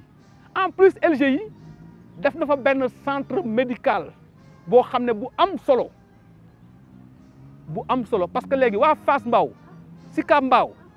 côté yooyu yëpp dootuñu dem ay principal ubbil na leen benn centre de santé boo xam ne ni bien équipé boo xam ne léegi man foo laay dem ak ñeneen waa kër Sicap Mbao ak Fass Mbao ak zone boobu yëpp léegi dootoo dem ay Dantec wala ay principal ak wala leen fii nga yem kon Moussa lim fi def ku am vision la li may wax ci moom encore am na loo xam ne dinaa nettali sax il faut ma tudd nag ay tur parce que loolu mënu ma ko ñàkk a wax parce que sooy seede te ñëpp gendarmerie fi lañ nekkoon man mii rek sama bopp am na benn gendarme benn MDL chef bu ñuy wax Mamadou Traoré naa tudd pour ngeen xam ne lii am na li may wax lépp am na dafa retraité dalu këram di waaj a daanu mu def AVC feebar léegi ñun suñu panelu Thiès bi ñu wax ko ne kii dafa feebar nangam léegi daañu bind benn rapport adressé ko association des gendarmes retraités bu national quand j'ai vu ça dans le panel te Moussa ñëpp xam nañ ne social rek lay dox ma jël ko envoyé ko ne ko voilà mon général comme yow ñëpp xam nañ ci social kii voilà la situation dont il est confronté léegi yow daal loo ko mën a dimbale rek nga dimbale ko mais man à ma grande surprise mu dem wax colonel bi nga xam ne moo fa nekkoon Alioune Diop à Thiès mu wax ko ne ko identifier kër kooku kër Lemdel chef Traoré ku baax a baax ndeysaan mu identifier ko 8 heures la ñëw ci kër gi sur place dafa yéeme mu ne ma Ndour man damaa yéeme parce que lu tax ma yéeme mooy que ne kii stress rek moo ko jàpp man bu ma duggee ci kër gi damaa yéeme léegi on va lui trouver un logement léegi agent immobilier bi woote nañu jour jeudi la mu ne ma nañ ko trouver benn logement boo xam ne dina fay électricité bi ak ndox bi pendant 2 mois dina ko fay léegi daal wax leen ne ñoom bu ñu insister pour fanaan ci kër gi mais mu ñëw raser kër gi jël moyens yi tuxal leen 2 mois mu tabax kër googu Sofraco la nekk kon loo xam ne damay wax ne ngeen xam tur moo tax ma tudd tur bi léegi mu jël ko jël Traoré indi ko hôpital caserne Samba Diéry Diallo médecin bi colonel Babacar Ndaw jël ko encore ñu yóbbu ko principal traité ko léegi yóbbu ko norol fu nekk defar ko benn puce boo xam ne 1 million et quelque lay jar mu jël ko à chaque rendez-vous mooy ambulance oto boo ko jëlee Thiès indi ko di ko yóbbu ak les moyens li ci nekk ba pare léegi kooku wér na macha allah kooku da ne Moussa général Moussa Fall daa fekk koo xam ne nii ku dee ba pare Moussa dekkel ko soxnaam aussi il faut ma tudd ko ku baax a baax la lu nekk wax na ko mooy soxna Ndey Touré mi ngi fële à Thiès kon donc ak yeneen am na ñeneen ñoo xam ne tamit macha allah benn gendarme boo xam ne dafa retraité nekk Thiès ñu évacuer ko hôpital Fann parce que problème cœur médecins yi ñoo gaaw yóbbu ko léegi kooku muy def ay traitement ba xaalisam jeex guddi mu woo ma ne ma Ndour damaa bëgg nga ñaanal ma général Moussa Fall problème mu cœur moo tax ma nekk fii lu ma mën a dimbale rek ma dimbale ngir yàlla ay 11 heures ci guddi ma ne ko mon général message bi mënu ma koo fanaanoo il faut mu balancer la ko voilà la situation mi ngi nii xool mu xëy suba teel wax la colonel Babacar Ndaw colonel ne ko dama seeti kooku gendarme boobu mu dem foofu Fann colonel bi ñëw wax gendarme bi ne ko ah général bi envoyé na ma léegi bul amati benn problème léegi nee naa jël lépp en charge 15 heures la fi colonel bi dem dellu 18h30 19h général ci boppam moo ñëwaat boppam mu ne non ñii nit ñi boo leen say subordonné bu ñu amee ci tolof moo naa yem rek ci colonel bi envoyé ko mais damaa war a ñëw parce que sooy commandé doomu adama mu am ay situation war nga leen a fekk si loolu moo tax mu ñëw fekk fa après gendarme bi daf maa woo ne ma Ndour colonel bi demoon ne woo na ma mais damaa ñëw rek général bi ubbi ñëw fii ba pare boole ci nag ak enveloppe ci foofu même occasion tamit naa ci brossalé même occasion bi muy génn ñu ne ko maire bee tëdd de doomam gendarme la dinaa ko tudd tamit muy Cheikh Omar Dia mi ngi dëkk Thiès boobu temps il était à l'ambassade du Sénégal à Paris il était venu au chevet de sa maman léegi mu ñëw ñu ne ko maire bee doomu gendarme la mu jàdd ci maire bi waxtaan ak maire bi kafanteeg moom ree jël enveloppe jox ko ba pare ñu ñëw gendarme bi mu ñëwee ñu ne ko seen kilifa jaar na gendarme bi lu nekk la wax mooy ko sama yaay rek la am mu ne ma yóbbante ma ci xale boobu ne ma xale bi dafa ne yaay la wax ku fonk yaay man nag kooku li mu wax noonu waxal ma ko loolu mu wax fonk yaay man yaay rek laa fonk man mii xam naa ci dara wax lu nekk fu mu jaar ak yaayam ndeysaan kon donc kooku mooy général Moussa Fall amaan na yeneen am na nag ñoo xam ne yu bëri jaar na ci man mais ñooñu du ma tudd seen tur sax mais am na ay gendarme dinaa wax promo bi nga xam ne ci lañ bokk kon gendarmerie ñun ñëpp ñoo ko bokk pour firndeel na ne lii may wax da nga ciy duut baaraam la 23e promo am na benn gendarme boo xam ne ndeysaan ku ñuy wax dafa gaañu dem si yàlla si Faali Jóob Faal dafa gaañu famille am nekk ci biir caserne Samba Diéry Diallo xam nga caserne Samba Diéry boo retraité wala nga gaañu dañuy génn sa famille biñ demee bay génne seen famille ñu wax ko général bi mu ne ko non bàyyi leen fi comme ñooñu amoon nañ terrain mu tabaxal leen terrain bi famille bii dem dëkk fi te dañu leen doon expulsé paraat naa ci 23e promo toujours amaan na keneen koo xam ne dafa gaañu dëkk cité gendarmerie Jaxaay ku ñuy wax Mamadou Diop de la 23e promo seen promotion yaa ngi may dégg ñun ñëpp gendarmerie nekk ñooñu jabaram tamit foofu kër ga am dal bi di waaj a daanu léegi promotionnaire ñooñu dañu doon réunion ca Jaxaay gendarmerie cité gendarmerie léegi femme bi ñu wax leen situation bi ñoom it promotion yi ndeysaan cette solidarité là def lu nekk dimbale pour dimbale famille boobu mais defuñu yemuñ ci ñoom dañoo bind correspondance adressé ko le général Moussa Fall ne ko voilà la situation bi nga xam ne kii xam nga nu mu defaat dafa ñëwaat toj kër gi rasé ko tabaxal ko social rek la def te nag xool lu yàgg a yàgg avant muy nekk fii àjjuma bu nekk ak ay bis day ñëw hôpitaux yi day ñëw ci hôpital bi seet malade yi gendarme retraité yi ñëpp ñi nga xam ne amuñu doole pour ay ordonnance ak yéen mooy ñëw ak enveloppe di day wax ne chef de poste bu fa nekk recensement képp gendarme buy dugg rek na nga ko recensé ngeen noté day ñëw régulièrement di fa jaar te nag xool te loolu da koy def tout grade confondu nag général ba ci gendarme laa wax tout grade confondu Moussa xamewul lii ak lii te moom nii la rek te xol bu rafet la yor il n'est pas rancunier nag moom li muy def rigueur li yoon wax moom lay def te da lay aviser bu la avertiré boo ko defaatee mu def la mu dal sa kaw day dal sa kaw yow doo dend ak moom am na ñi nga xam ne jaar nañ ci ñoom lukaat mi den na ñoom moom nekkoon recherche nekk ay waay mais lukaat ba mu defee ay fautes yoo xam ne waru ko def dafi rëq ndigam ba pare la vie continue yaa ngi dégg noonu la demee Moussa kenn la ko xam ne ñëpp nag à l'humanité xam nañ ne ku social la day dem régulièrement ku am dëj am naqar day ànd ak yow ba ca cimetière yi ñëw yàlla ci kooku maanaam dañ koo xamul nii rek xam nga nit ki dañ koy diaboliser mais ak a sori ak li ñu koy waxal kenn la koo xam ne ba pare gendarme retraité yii ku ci retraité wutal na la liggéey ku ci retraité wutal la foo nekk te loolu may wax tamit tout grade confondu laa lay wax gendarme ba colonel boo retraité mu toppatoo ah yow kay day téléphone tout de suite wutal la liggéey kon kooku ku social ak noonu kooku moom li ma mën a wax lu bëri ci moom la général Moussa Fall kenn la koo xam ne ci ay mbokkam tamit la commencé boo demee ay ngaay ak di ko wër xale yi fa nekk di liggéey yëpp moo lay wutal liggéey te li may mën a wax bëri na trop damay bañ a guddal mais bëgg wax l'essentiel rek laay bëgg a wax nii parce que li muy réaliser ci Sénégal ci brigade yi ñëpp gis nañ ko te vraiment dañ koy ñaanal gudd fan ak wér te nag kii ku ma sa retraité dañuy yóbbu ci ambassade yi mais kii nag damaa bëgg ngeen xam ne pour affaire sécurité parce que actuellement y a le terrorisme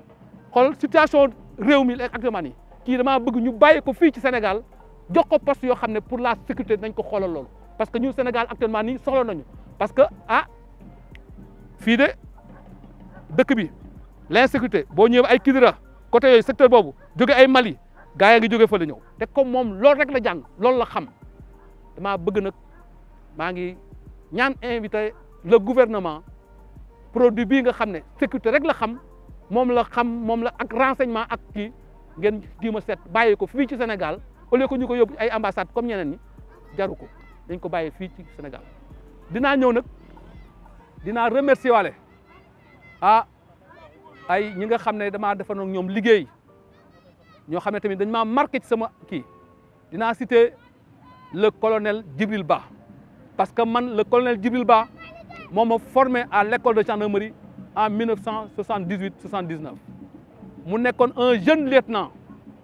Saint-Syrien koo xam ne tamit jàmbaar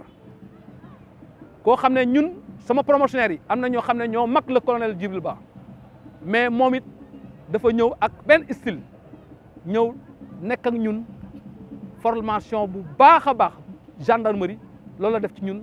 ba nga xam ne ba tey ci li nga xam ne moom la mel moo nekkaat actuellement nii suñu président d'honneur ci suñu association. dinaa ñëw nag ñambaas ci aussi le général Alioune Dieye kooku moom le général Alioune Dieye tamit dañ koy defal mention spéciale moom mii moo waroon général Alioune Dieye boobu moo waroon remplacer le général kii Fall Ablaye Fall mais moom dafa décliner pour dem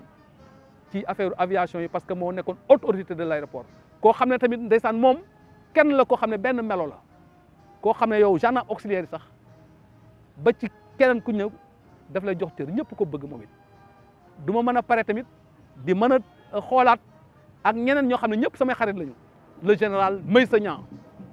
koo xam ne tamit bi mu nekkee jeune lieutenant soo gisee tey ñu indi ko fii tey mu yore chancellerie les décorations ba mu nekkee jeune lieutenant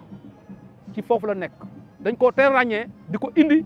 ci autorités yi mu nekk au ministère des forces armées di xam dossiers yi parce que loolu chancellerie aussi lu am solo la moo tax ba tey moom it dañ ko bàyyi fii yor ko jox ko chancellerie comme général Waly Faye moo fi nekkoon moom lañ njëkk moom bi mu libéré tamit dañ ko indi yóbbuñ ko ambassade dañ ko indi chancellerie bii moom général Meïssa Niang tamit mooy deuxième bi nga xam ne bu mu libéré foofu lañ ko indi parce que moom texte yi rek la xam ndeysaan ñu nekk jàmbaar dinaa ñëw nag mosaale ci aussi ndeysaan sama benn colonel boo xam ne tamit il faut ma tudd mooy Djibril Ndim parce que Djibril Ndim man je fais partie des premiers gendarmes de Sëñ Abdou Lahad de la brigade de Touba ñu ñëw ko njëkk a inauguré ñun lañ ko njëkk a yóbbu parce que boobu temps bi ñuy créé la brigade de Touba en 1900 le 26 mai 86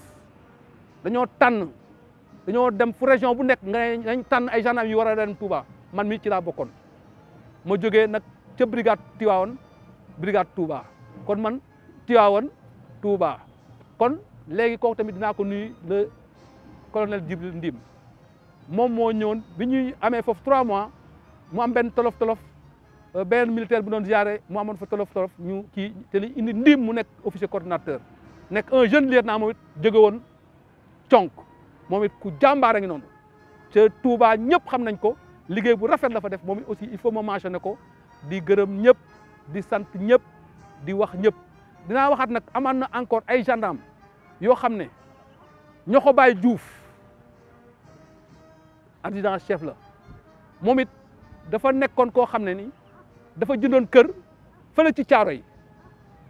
bi mu jëndee kër Caaroy tabax ko ak famille am ñu dëkk am benn femme boo xam ne dafa jógee France mu ne terrain bi moo ko moom ñu discuter ci foofu mais à la lumière des faits ñu dem état justice ñu ne Jogomaay femme bi moomu kër gi femme bi ñu ne dañuy négocier mu bañ ñu ne day toj këram ñu toj bâtiment bi Jogomaay boobu moo dem ba fekk Moussa encore recherche ne ko problème bii la am Moussa ne ko xaaral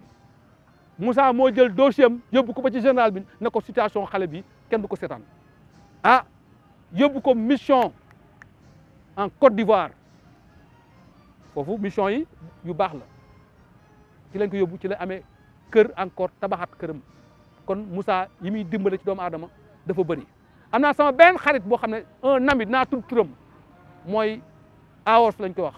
moo nekkoon brigade Anne oto bi panne mu yóbbu ko caserne Samba Diéry léegi mu jékki-jékki toog ne man te maa dem seeti général Moussa Fall colonel la mu dem ci colonel bi ci secrétariat mu ne ko dama bëgg a xool colonel bi mu ne ko dafa am ko fa nekk mu ne ko ok mu xaar kooku génn mu ñëw ne général colonel bi ah ma ne dama yow musuma servir ak yow xawuma la xamoo ma mais nag ku nekk foo yaakaar rek ci ngay ñëw man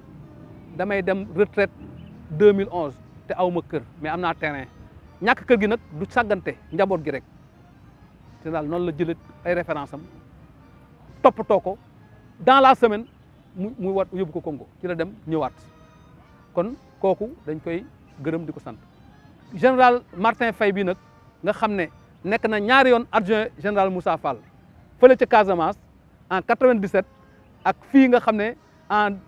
bi mu ñëwaatee ci fin de carrière bi kon tamit moom it nekk jàmbaar koo xam ne homme de terrain la nekkoon GIGN nekk jàmbaar ku baax a baax la moom it ñu ngi koy souhaiter vraiment mu jëlaat gendarmerie bi comme ni mu ko continuer liggéey bu rafet comme ni fi comme jeunes yëpp jaare seen liggéey bu rafet vive la gendarmerie. man Abdoul Aziz Faye laa tudd dëkk Ngaye Mekhe sawar lool nag ci ñëw tey ci li nga may laaj concernant le général Fall nga xam ne ñoo bokk dëkk suñu ngaay bokkandoo nekk au lycée Malick Sy de Thiès à l'université donc sawar naa torop lool di ñëw di waxtaan tey ca yàlla rek tax ci li ñu xam ci moom ci lu baax waaw ndax justement à l'occasion de son départ à la retraite muy waajoo xam ni franchement waaye laay wax parce que quand même il y a une certaine familiarité bu ma am ak moom ndax yàgg nañu depuis l'enfance xam nga kooku du tey muy nit koo xam ni qui a été toujours correct respectueux des gens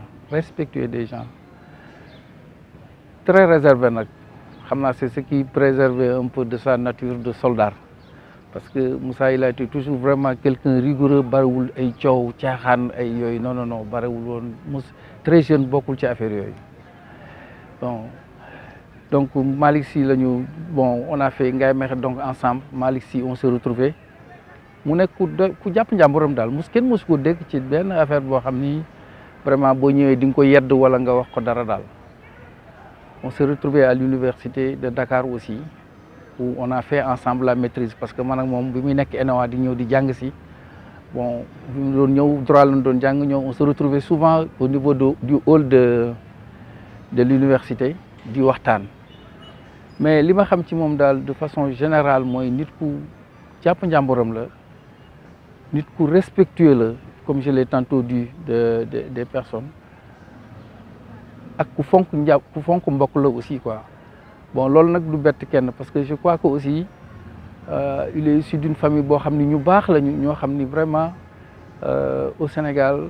une famille boo xam ni quelque part man sorewuma ko la famille de Abdou Karim Fall de transporteur que beaucoup de gens connaissent et qui était le secrétaire général le secrétaire particulier du khalife général des Mourides kooku papa la ci moom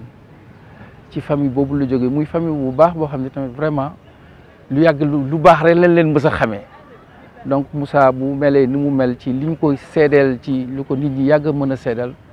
du war a mën a bett kenn daal ndax à partir de ses origines man je connais personnellement sa maman qui était très rigoureuse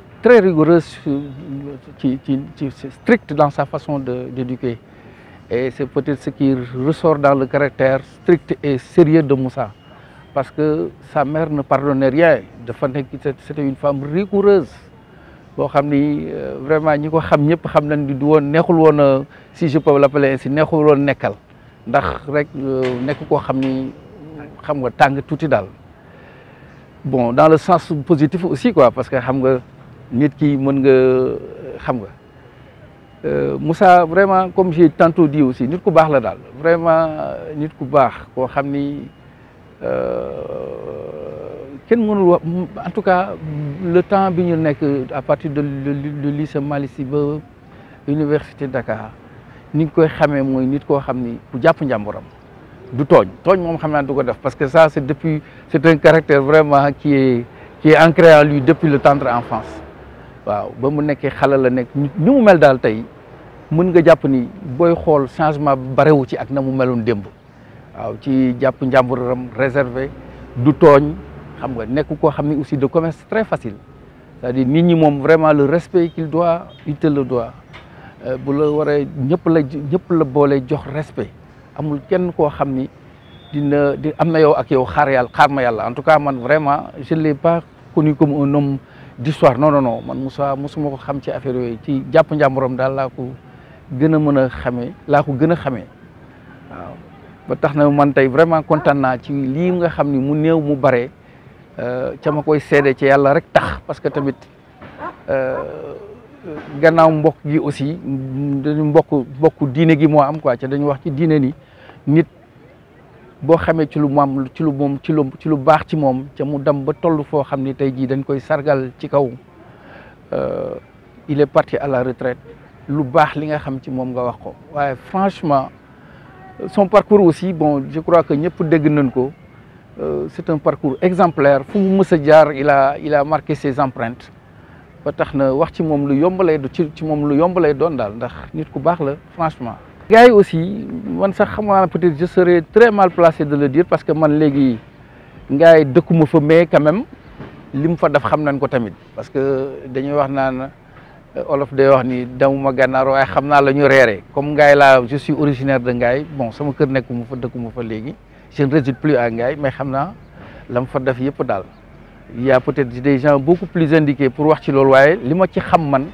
mooy au niveau jàppale na nit ñi au niveau social loolu moom c'est indéniable au niveau aussi de la collectivité def na fa loo xam ni vraiment lu am solo la aussi parce que au niveau de l'hôpital xam naa ni dégg naa fa ay actions yu bari yu mu fa def yoo xam ne vraiment salvatrices la des actions salvatrices yu mu def ci au niveau de l'hôpital bon au niveau de la gendarmerie aussi qui est son corps d'origine la mu fa def moom mi ngi ni fàng daal il a complètement rénové la gendarmerie de Ngaye vraiment ba boo rombee di nga xam ni Ngaye gi y a un changement du côté de la gendarmerie waaw loolu daal laa mën a wax ci moom de façon générale bon di ko souhaiter nag vraiment une retraite paisible parce qu'il le mérite aussi il le mérite et souvent moi je me dis que pour le général le meilleur est à venir ndax aussi bon on est tous conscients de la situation un peu difficile que le Sénégal a traversé ces 3 dernières années. Bon, ce qui frappe déjà, c'est son caractère zen, c'est-à-dire qu'en 3 ans qu'il puisse être l'objet de beaucoup de calomnies, si je peux m'exprimer ainsi, mais kenn mësu ko dégg mu wax ci loolu. Bon, loolu muy une marque de grandeur extraordinaire. En tout cas, man, ça aurait été moi, j'allais disjoncter parce que c'est pas facile. Que vraiment aussi muy nit koo xam ni bon ce que les gens racontent sur lui les troupes lu rafet rek la parce que ils te disent toujours que il a soutenu tout le monde au niveau des troupes bon ça c'est pas mon domaine mais nit ki dégg tamit moo tax may wax loolu daal damay dégg ci nit ñi rek ñuy wax ci lu baax li mu def au niveau de son corps d'origine la gendarmerie moo tax ñuy wax ci loolu daal mais daal nit ku baax la Moussa nit ku baax la ku mérité comme je l'ai tantôt dit une reconnaissance de la nation parce que quand même ba mu tàngee jër bon fii la taxawoon jàpp ci te muy une mission très ingrate parce que c'est pas facile mais au nom des valeurs républicaines moom il a su tenir debout ba tey ji Sénégal ñu mën a toog naan alhamdulillah et loolu pour man c'est quelque chose boo xam ni waruñu ko fàtte lu ñu war a jàpp la pour sargal ko ci nag ndax tamit lu am solo la te je sais que les hommes de tenue sargal bi gën a màgg mooy reconnaître leurs valeurs jox leen seen rendre les honneurs et c'est quelqu'un qui mérite vraiment que les honneurs lui soient rendus. mbokk mi yaa ngi seetaan sa chaîne FDS TV ngir dara bañ la rëcc ci suñu programme yu am solo yi bul fàttee abonné te bu abonné ba noppi nga bës cloche de notification bi ngir lépp lu ñu dugal nga bokk ci ñi koy njëkk a jot.